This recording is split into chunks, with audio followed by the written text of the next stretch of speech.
The division of the White Tower was an event that had never before occurred in the known history of the Westlands. The conflict that arose after Elida took power became more and more intense, leading to the inevitable clash between the two Aes Sedai factions. Additionally, the weather made everything worse, which, instead of announcing the approaching winter, became extremely hot, bringing even drought. In this episode, we will tell you about how the army that was to move on Tar Valon to overthrow Elida was formed in Salidar, and about the battle over the White Tower. We will also recount the tale of the fall of the city of Ebou Dar, and how the Amyrlin seat of Emond's Field dealt with the Black Ajah. Staying with Rand, Moiraine and the rest in the Isle Waste, Egwene trained under the tutelage of the Wise One to fully master the skills needed to move freely and safely around Tel'aran'rhiod. The test to see whether or not al'Vir still needed to learn was to find Amys in the World of Dreams. This task was completed by the future Amyrlin seat. While travelling with an army of Isle faithful to the Dragon Reborn, she met with Nynaeve to exchange information. While in Tel'aran'rhiod, al'Vir helped the Wisdom search the Amyrlin seat office, discovering that Elida had taken over Tar Valon. On the way to Cahian, she met with both Almira and the Daughter Heir at the World of Dreams to exchange information on an ongoing basis.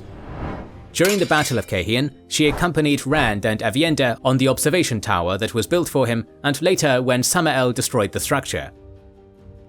When the neutral Isle clans decided to join Kara Khan, the Wise Ones wanted to meet with the Aes Sedai, who was following in the company of the Chief of Chiefs. Moiraine refused to meet them, forcing the Two Rivers girl to be the one to meet the Isle. After Moiraine disappeared into the redstone doorframe, Egwene remained in Cahian and did not participate in the attack on Caemlyn. Sometime later, she watched the arrival of a delegation from the White Tower, among whom was also Gawyn Trakand. After exchanging affection, Elaine's brother warned the Accepted that the Aes Sedai were looking for someone who sounded like her. A few days after observing Rand's first negotiation with the Aes Sedai of Tar Valon from behind the scenes, the Wise Ones summoned her and allowed her to enter Tel'aran'rhiod. There, she met with the Aes Sedai of Salidar, who summoned her in front of the Hall of the Tower and recommended that she appear there as soon as possible, suggesting travel by the World of Dreams.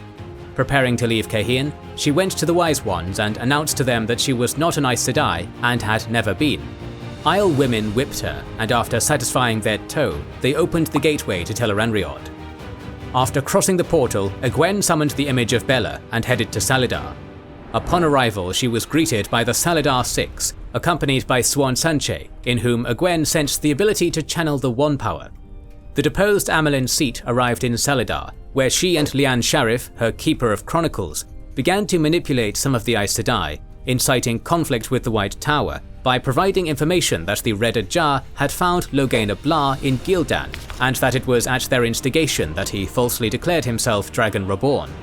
A short time later, Nynaeve and the rest of her Tanchico comrades arrived at the once-abandoned village. The Wisdom of Emond's Field began to study the false dragon with the help of Saidar to learn something about channeling. She sensed a form of gap in Logain, which she managed to fill, unwillingly restoring the man's ability to draw from the true source. She immediately repeated this action on Siuan, but managed to restore only half her former potential. Wanting the election of the new Amyrlin seat to proceed as legally as possible, Sheriam claimed that it was possible to elect the Accepted to the top position in the White Tower, but still the election had to take place through voting. It was only the second time that Egwene al'Vir was elected to the Amyrlin seat. Immediately after assuming this position, she announced that Nynaeve, Elaine, Theodrin Dabe, and Faolain Orande were being elevated to the rank of Aes Sedai, despite Sheriam's objections. The new Amyrlin realized that her sister from the Blue Ajah was behind her election, and that she would have to lead in a way that suited the Keeper of the Chronicles. Fortunately for her, versed in the machinations of Tar Valon, Siuan Sanche offered her help, wanting the girl to be Amyrlin's seat not just in title. When Egwene left for Salidar, Rand al'Thor asked Mat Cauthon to follow his friend with the Band of the Red Hand to support her among the other Aes Sedai. Upon arrival, he could not believe that al'Vir had become Amyrlin's seat, but quickly changed his attitude. At the girl's request, he went together with Nalasin Aldeaya to Ebou Dar to help Nynaeve and Elaine recover the ter'angreal called the Ball of the Winds. Cauthon's army remained in Salidar, making the rebel Amyrlin seat decide to use it, and the Shi'anaran, which came with Nynaeve, while recruits were gathered by Gareth Bryn to make a bold march on Tar Valon.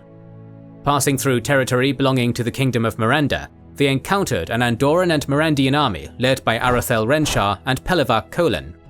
During the Feast of Abram, there was a meeting where Egwene announced that their only destination was Tar Valon, and that they would remain in Miranda territory for a month.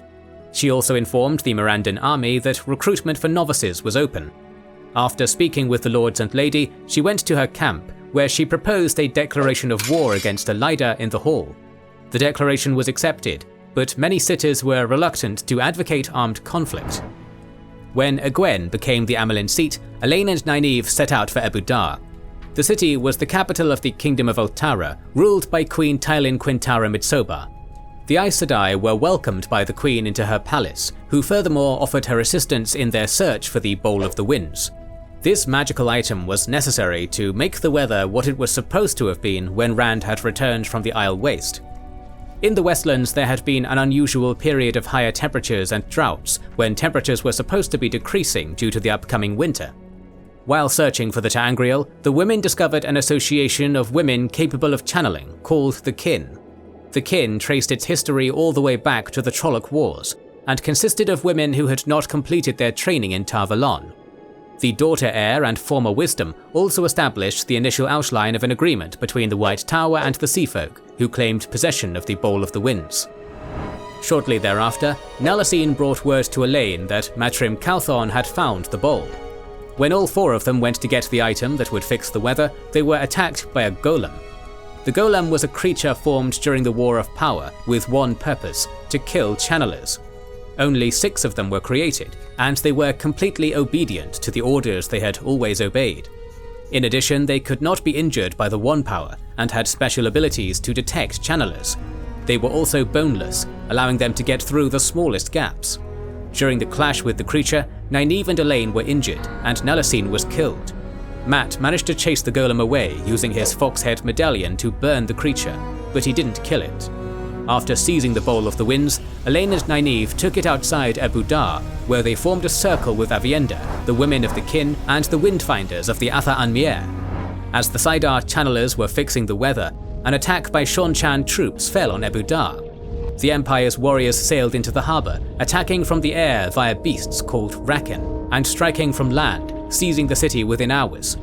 During this attack, Matrim Calthon was wounded, while Queen Tailin agreed to cooperate with the invaders, becoming part of the Blood after speaking with the heir to the Seanchan throne, Tuanatheme Cora Paindrag. After reaching Tar Valon, Egwene's troops began a siege led by Gareth Bryn. The former commander of the Queen's Guard informed his Amyrlin seat that it was hard to call what they were doing a siege, since ships with supplies and reinforcements were still flowing freely into the city. Egwene also received word that some sitters were negotiating with Elida on their own. Alvear decided not to forbid this practice, as long as the members of the Hall made it a condition that Elida resign and go into exile. Soon after, a sitting was convened, where they discussed the event in Shadar Logoth and how to deal with the Black Tower. Wanting to cut Tar Valon off from supplies, chains were stretched across the Arinin River, which was turned into a quaindiar to prevent its destruction. Liane Sharif and Bodwin Calthon, Mat's sister, were sent to accomplish this. Egwene decided to accompany them and went over to North Harbour, where, after changing the chain, she was captured by the forces of the White Tower and forced to drink a tea from the fork root that blocked channeling from the true source. Egwene was then transported with Liane to the Aes Sedai headquarters. While imprisoned in the White Tower, the Red Amyrlin seat noticed that the various Ajah were not friendly to each other, which she decided to take advantage of. Egwene was demoted to novice and once again began attending classes taught by Aes Sedai, where she began to sow discontent and distrust towards Elida, gaining several allies. Nevertheless, she still maintained contact with the Aes Sedai camp of Salidar. Using Teleranriod, she held meetings at the Hall and met privately with Swan Sanche, wanting to exchange information. During one of the meetings, Swan reported that there was a Forsaken in disguise in their camp and that he was definitely using Sidon. A few weeks later, Egwene became a sort of grey eminence of the White Tower, with not only novices but also Aes Sedai listening to her advice. When Elida interrogated Egwene, she pointed out all of Elida's mistakes, most notably her attempt to abduct the Dragon Reborn, and claimed that Elida's approach was worthy only of a tyrant. The Amyrlin of the White Tower, in an act of anger, threw Egwene into a dungeon, but the intercession of Silviana Brehon, mistress of novices from the Red Ajah, ensured that she, not Egwene, ended up in the dungeons. Upon returning to her chambers, Egwene found Verin Mathwin there. The Aes Sedai of the Brown Ajah gave her a book containing the coded names of all the Black Ajah she had discovered, and a small book with instructions on how to decode them. Verin Sedai also revealed that she joined the Black Ajah to pick out who had betrayed the White Tower from the inside, and that the oath made to the Dark One had a loophole. She could only break that oath at the time of her death. She also announced that one of the Forsaken, Mesaana, was staying in the White Tower. To Egwene's dismay, the list compiled by Verin contained the names of 203 Black Sisters, even accepted and novices. Among them were Keterin el-Rudin, Alviarin Freiden, who was Elida's Keeper of the Chronicles, as well as Sheriam Bayanar, Moria Karin Tanis, who was the sitter from the Blue Ajah in the rebel camp, as well as Elza Penfell, a sister who had sworn fealty to Rand after the Battle of Demise Wells. Meeting Siuan later in the World of Dreams, Egwene revealed to her who among the most important people in the camp belonged to the Black Ajah, but recommended that they only observe them for now and refrain from taking action against them. Shortly afterward, she was pulled out of Tel'aran'rhiod by horrified novices who announced that Shadowspawn were attacking the White Tower. Orienting herself to the situation, Egwene noticed that it was not Shadowspawn, but the Seanchan Empire that undertook the assault on Tar Valon in the form of Suldam and Damini flying on Rakan.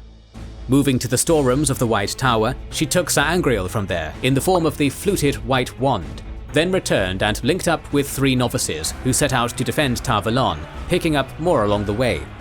Organising the defence on the 22nd level of the White Tower, she managed to save several Aes Sedai, including Adilona Bastine, head of the Green Ajah. On the first floor, the command was taken by Seyrin Asnabar, sitter in the Hall of the Tower, where, accompanied by Jamar Chebane, captain of the Tower Guard, they planned the defence.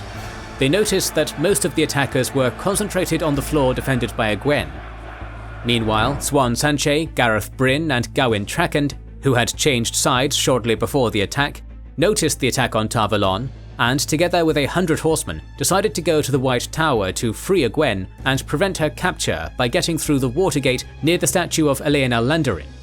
When they arrived, the clash was over. 30 Rakan were knocked to the ground and 10 Damini were taken prisoner. On the White Tower side, one of the 40 rescued Aes Sedai was killed, as well as 3 novices that Egwene had collected. The Seanchan retreated, but managed to take Elida, who had been a Damini, with them.